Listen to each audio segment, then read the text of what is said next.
It is time for the final of the 4 major sports arena rankings, and here we have the NHL arena rankings. Last year there were 32 NHL arenas used across the league, and I thought, like the other leagues, that we'd rank them from worst to best. Just like in my other videos, we will be ranking these stadiums based on convenience, overall appearance, and any special features it may have. A lot of these placements will be very similar to my NBA arenas ranking, as a lot of the arenas seen here are multi-purpose hockey and basketball arenas. With that being said, I hope you guys do enjoy. As always, if you do enjoy, make sure to leave a like and subscribe. It helps the channel out a ton. And also feel free to check out my channel. If you love sports, you will love my channel, as I upload 2 times a week. With that out of the way, let's rank these 32 NHL arenas from worst to best. At 32, this might be the most clear ranking I've ever had to place, but it's Mullet Arena. The Coyotes will no longer be playing here in the future for a reason. This arena literally only sits about 5,000 people and is a college hockey stadium, so it doesn't even hold a candle to other hockey arenas in the league. I mean, considering it is just a college hockey stadium, that being said, the appearance is also very bland as well. Nothing special throughout the stadium, and it makes sense why they're parting ways. At 31, we have Amarant Bank Arena. Now, this arena is lucky I'm even counting Mullet Arena, because if it weren't for Mullet Arena, this would be dead last. An extremely dated stadium, no renovations, and its near history. And this team definitely needs a new stadium or huge renovations soon, as they've made the Stanley Cup finals 2 times in a row, and this is a very bland appearance for that stage. Very similarly, at number 30, we have the Honda Center. Pretty much everything from the Panthers is in consideration here. Once again, super outdated. Exterior and interior have nothing special, nothing to note at all. I guess the seating arrangement is slightly better than the Panthers, but with that being said, you can easily interchange these 2 placements. At 29, we have Capital One Arena, also home to the NBA Wizards, and if you remember in that ranking, I also had this arena rather low. Very common theme early on in this video, once again just a bland stadium. I know I'm repeating myself a bunch, but a lot of these lower end stadiums really just serve the purpose of hockey being played there with nothing more. The exterior is alright though. I guess I do like the front entrance of the stadium, but besides that, interior is absolutely nothing special. At 28, we have Canadian Tire Center. Home of the Ottawa Senators, this stadium actually has a very round shape. With that being said, the stadium is more wonky than anything. I mean, the exterior looks kind of nice. You can really see right into the stadium. But this arena lacks anything above and beyond, and really any personality. At 27, we have the KeyBank Center. Now, I know I sound like a broken record saying this, but once again, the stadium is rather boring. The exterior is not great at all, and the interior, I do like the general theme of blue throughout the seating and everything in the stadium, even the supports. But with that being said, it really just follows your standard stadium seating. At 26, we have Ball Arena. Now, once again, another multi-purpose stadium, as this holds the Nuggets as well. And I definitely ranked it much higher in the NBA video, but over time I've realized that this stadium really is nothing special. Exterior is alright, interior definitely could use some renovations, but definitely a step up, I guess, from the previous arenas. At 25, we have Rogers Arena. Home of the Canucks. Once again, the interior of the arena features that common bowl seating that you usually see, and the exterior looks like an apartment building more than a stadium. I mean, it does look like a nice apartment building, but it doesn't really give off the vibe of hockey, and you wouldn't know if they didn't include all those banners on the outside. With that being said, it is your run-of-the-mill arena. At 24, we have the Wells Fargo Center. They share this arena with the 76ers, but the 76ers are rumored to be moving out soon with a proposed stadium in the works. With that being said, it looks like the Flyers might stay in the Wells Fargo Center, which might leave for the arena being better suited for hockey in the future, because at the same time, this really feels like a basketball stadium as well. An alright interior, and the exterior really is nothing to write home about. At 23, we have PNC Arena. Home of the Hurricanes, this arena has a decent interior, but the exterior really is not that great at all.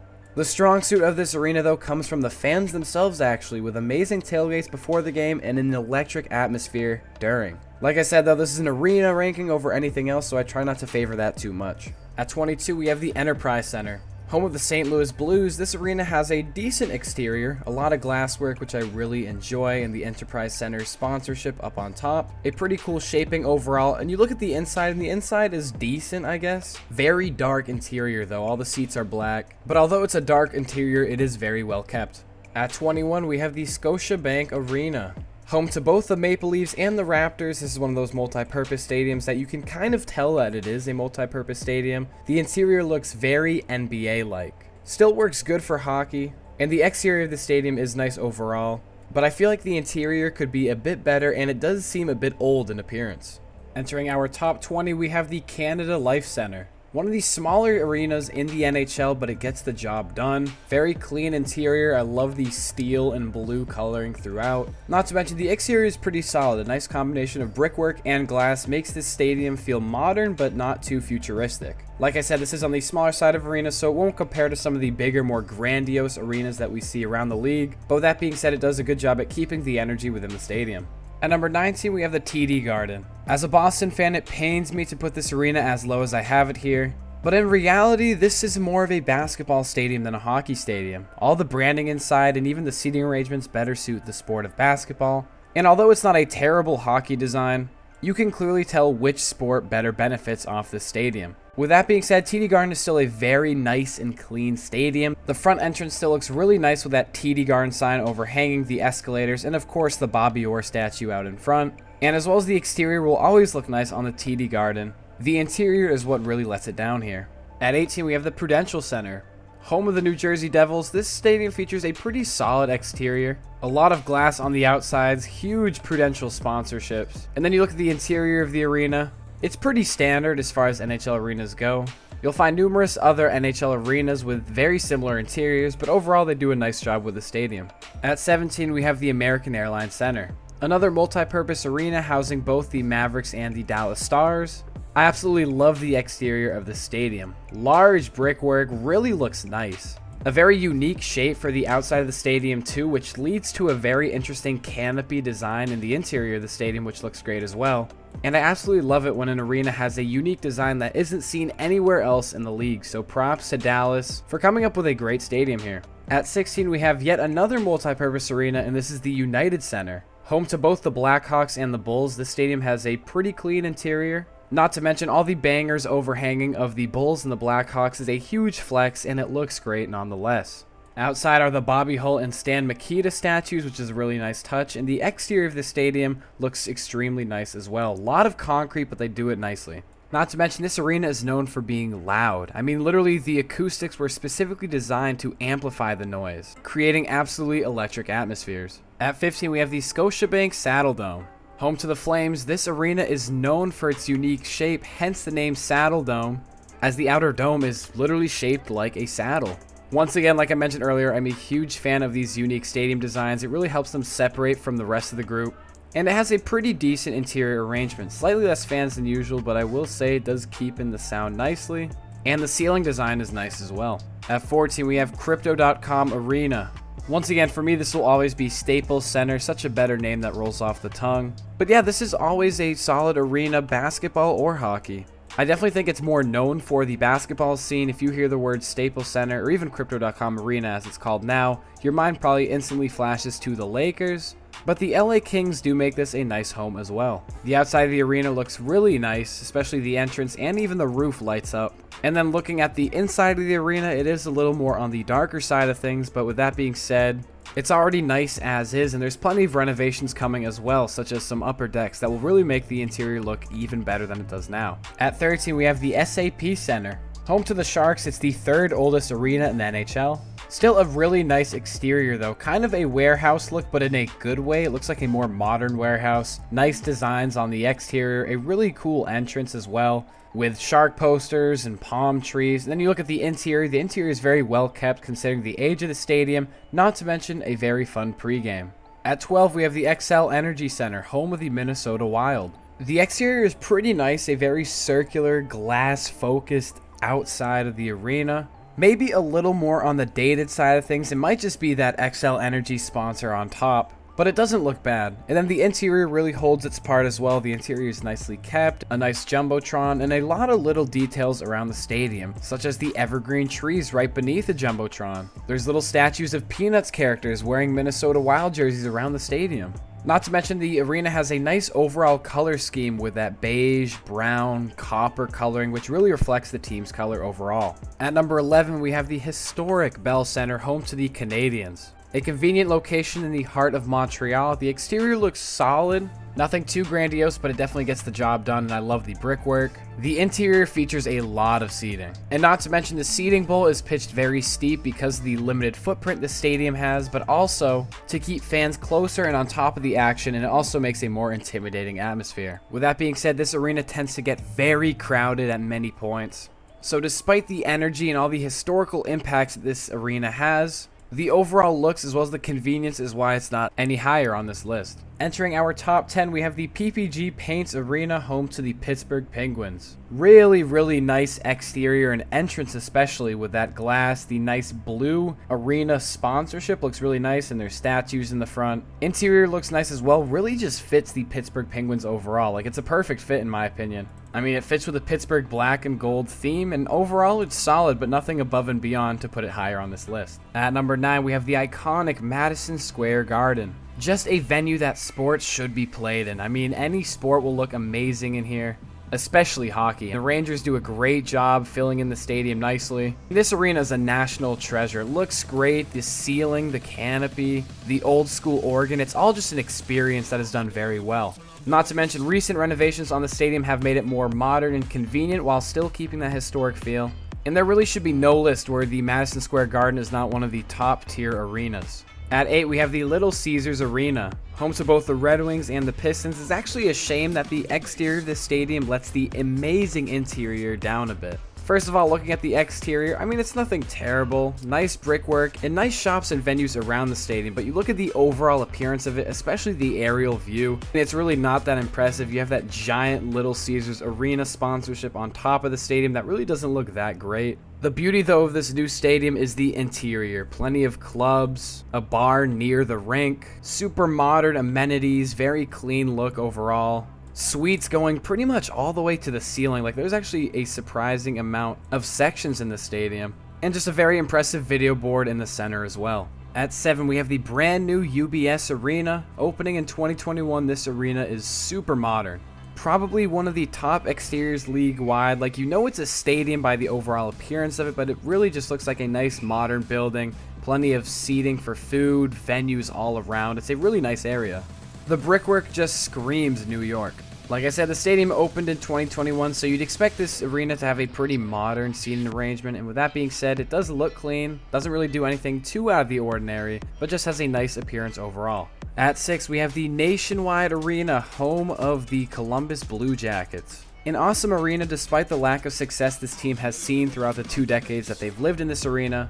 Once again, just like the UBS Arena, the outside of the stadium looks great with all that brickwork, complemented nicely by the open window concept. And once again, it has that perfect combination of clearly being a stadium, but not to the point where it sticks out like a sore thumb within the city. Interior is really nice as well, with the beautiful video board in the center, but also video boards all around the stadium, really lighting up the appearance. And then to top it all off, you have that 1850 cannon that goes off whenever the Jackets take ice, score a goal, or win the game.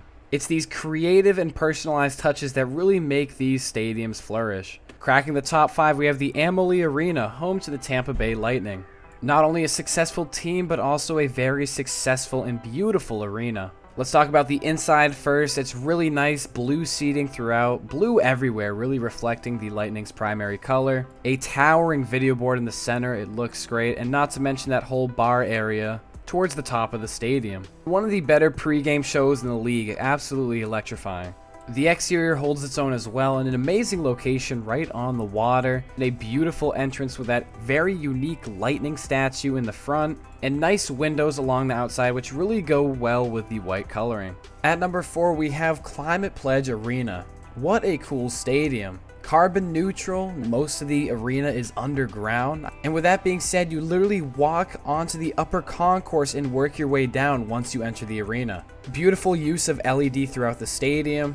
Plenty of natural light considering one side of the rink is all glass. And then probably the most unique feature of the interior is how they have those 2 twin video boards rather than the traditional singular video board that we see in most arenas. And then the exterior is just as impressive. Everything beneath that beautiful Climate Pledge canopy. Very futuristic look, especially the sides on the top of the arena look amazing. And then the location, right near the Seattle skyline. I mean, literally a block away is the Space Needle. Plenty of renovations make this arena, built in 1962, one of the best the league has to offer. At number 3, we have T-Mobile Arena, home to the Las Vegas Golden Knights. A very flashy presentation, plenty of pre-game antics going on as well. This arena fits in perfectly with the Las Vegas Strip. Shiny exterior with glass and video boards light up just like the rest of Las Vegas. A beautiful outside area with paths, trees, and light features really just elevate the mystique of the stadium. Along with the amazing pregame show, the interior also holds its own with very comfortable seating, a nice video board, and it's one of those arenas where every view in the house is a great view. At number 2, we have Bridgestone Arena, home to the Nashville Predators. This arena has everything. First off, let's start with the amazing location in the heart of Nashville, across from the Country Music Hall of Fame, next to all the bars and restaurants, the live music. It's a perfect location for a hockey arena. The exterior of the stadium is extremely impressive, looking futuristic, not to mention there's that giant 22-story tower, which is an amazing sightline. The rest of the outside just looks super futuristic and modern, really nice look. Now talking about the interior in classic Tennessee fashion, there is a stage where live music is played during the game. It's directly behind the goal, and there usually is a house band that will entertain fans during breaks, which not only would be a clever idea in general, but also just fits with that Nashville aesthetic so much. And also the Nashville fans do an amazing job at delivering this intense energy to each and every game. What a stadium and what an experience. But at number 1, the greatest NHL arena in the league as of right now is Rogers Place, home to the Edmonton Oilers. It's only right that this year's Stanley Cup will be played in this beautiful stadium. Now, this arena is easily the most impressive in the league, looking absolutely futuristic. You walk in and you're pretty much in a spaceship. It's very similar to Allegiant Stadium with that super futuristic circular design, but in my opinion, this arena does it a bit better. You have your main body of the arena, but then it kind of stretches out to an extra concourse on the side, even going over some public roads, which I think is really cool, how it interacts with that whole street. And the reason behind all of this is that the footprint is the shape of an oil drop, which is so cool. And also clever and impressive that they managed to carry out this idea. Beautiful video boards both inside and out the stadium, plenty of halls and venues with actually pretty cheap food. And yes, these areas look absolutely futuristic as well. Very open concourses, easy to navigate, doesn't feel crowded at all. It's attached to a casino. There's 4 restaurants in the facility. Wayne Gretzky statue from the old place. High-pitched seating that really makes everybody feel like they're in on the action. Plenty of standing room throughout the arena as well. There's really nothing wrong with the stadium, and honestly, very comfortably taking the 1 spot. Thank you guys so much for watching. I hope you guys all did enjoy. As always, if you enjoy these videos, make sure to leave a like and subscribe. It helps out the channel a ton, as well as make sure to check out my channel. If you like sports, you will like my channel, as I upload 2 times a week. I'm sure many of you guys have very different rankings than mine, so please make sure to comment your own rankings down in the comment section, as I look over the comment section all the time. Thank you guys, and I'll see you guys in the next Heaps video.